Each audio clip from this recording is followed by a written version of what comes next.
नमस्कार दोस्तों। चलिए आज की कहानी शुरू करते हैं। माँ, जब देखो दादी भैया का पक्ष लेकर मुझे नीचा दिखाती रहती है। भले ही गलती भाई की हो, वो मुझे ही हमेशा दोषी ठहराती हैं। आप और पापा भी चुपचाप देखते रहते हो, कुछ कहते ही नहीं हो। अब मैंने भी सोच लिया है, मैं ही दादी को पलटवार देने लगूंगी, तब उन्हें समझ में आएगा। तभी माँ बोली, नहीं बेटा रिया, ऐसी कोई बात नहीं है। हम सब तो आप दोनों को बहुत ही प्यार करते हैं और आप दोनों हमारी नज़र में बराबर हैं। हम आप दोनों भाई बहनों में कोई फ़र्क नहीं करते हैं। सुधा रिया को समझाने का एक असफल प्रयास कर रही थी। तभी रिया बोल पड़ी, झूठ, बिल्कुल झूठ। अगर आप दोनों एक ही नज़र से हम दोनों को देखते तो दादी के कहने से मुझे भैया से कम अच्छे स्कूल में क्यों डालते? इसलिए ना, क्योंकि मेरे स्कूल में फ़ीस कम है। मैं कोई बच्ची नहीं हूँ जो ये सब समझ ना सकूँ। इतने में पीछे से दादी गुर्राई, चुप कर लड़की, यही लक्षण रहे तो ससुराल में जाकर थू थू करवाएगी, भाई की बराबरी करेगी। छोरी है, छोरी की तरह रहा कर, लड़का बनने की कोशिश ना कर। रिया अंदर ही अंदर घुट कर रह गई। अभी थोड़े दिन पहले ही नए घर की नेम प्लेट बनकर आई। पापा के नाम के साथ भाई का नाम लिखा देख रिया बोल उठी, मेरा नाम क्यों नहीं लिखवाया? क्या मैं आपकी बेटी नहीं हूँ? किसी के कुछ कहने से पहले ही दादी बोल उठी, अरे वो वारिस है इस घर का, तेरा क्या? तू तो पराया धन है, कल को दूसरे के घर चली जावेगी। हमारा वंश तो उसी से चलेगा ना, लड़कियों का नाम ना लिखवाया जावे हमारे यहाँ। इसी तरह दादी खाने पीने की चीज़ें भी भेदभाव करती। घर में जब भी कुछ अच्छा बनता तो पहले ही रोहन के लिए अलग निकाल कर रख लेती। रिया को कितना भी पसंद हो उसे नाप तोल कर पकड़ा देती। सुधा भी अम्मा जी के डर के आगे जुबान ना खोल पाती। दादी के इस पक्षपात रवैये से रिया का दिल बहुत कचोटता। दादी ने पति के मरने के बाद रिया के पिता महेश को बड़ी मुश्किल से पाला था, इसलिए महेश उनके खिलाफ जाने की हिम्मत नहीं रखता और ना ही सुधा उनकी किसी बात को टाल मटोल सकती थी।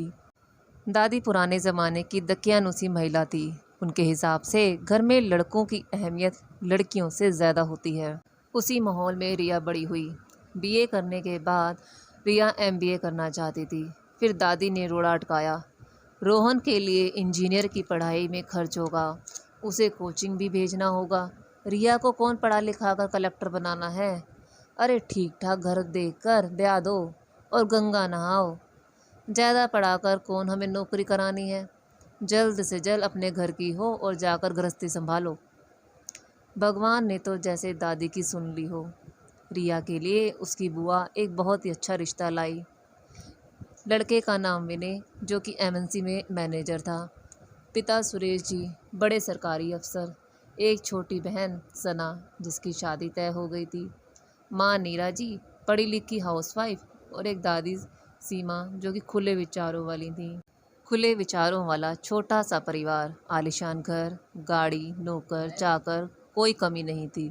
सुरेश जी ने रिया की सुंदरता और योग्यता को सुनकर उसे अपनी बहू बनाने का निश्चय कर लिया था।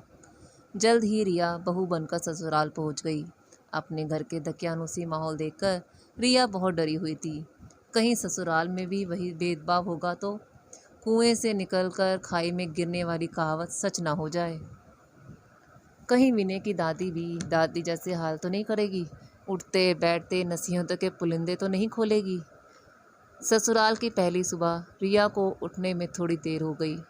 वह सकुचाई सी कमरे से बाहर निकली तो बरामदे में बैठी दादी पर नज़र पड़ते ही रिया का दिल धक से रह गया।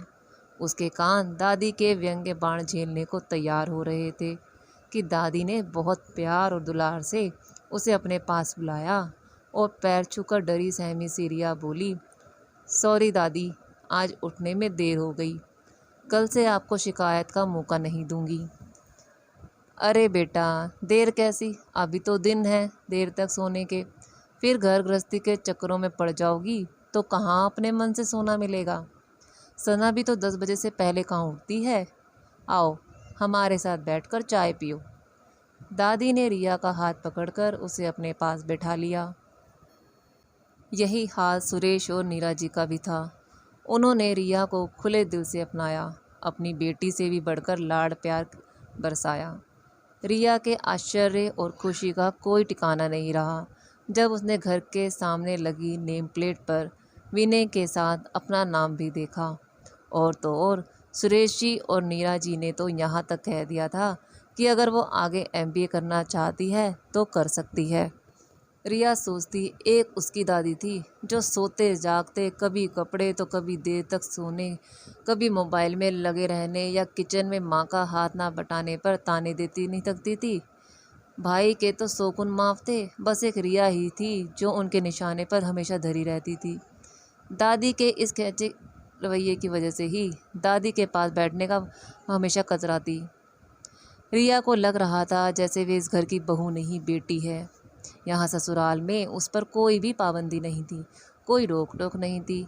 रिया का मन करता वह भी सब घर वालों को आगे से आगे बढ़कर ख्याल रखे, उन्हें खूब मान सम्मान दे, खूब प्यार दे, किसी को भी शिकायत ना देने का वो सोचती।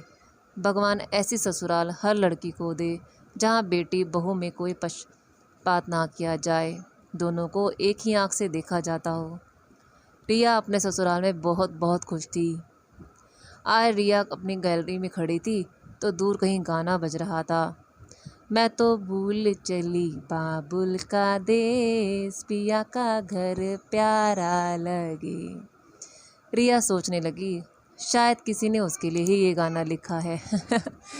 तो दोस्तों, आपको ये कहानी कैसी लगी कमेंट में ज़रूर बताइएगा। अगर हम भी अपने घर में अपनी बेटी और बहुओं को मान सम्मान बराबर दें तो मुझे नहीं लगता कि किसी भी घर में दुख तकलीफ़ या खुशियाँ नहीं रहेंगी। दोनों को मान सम्मान बराबर देने पर घर में खुशियाँ हमेशा ही बनी रहती हैं।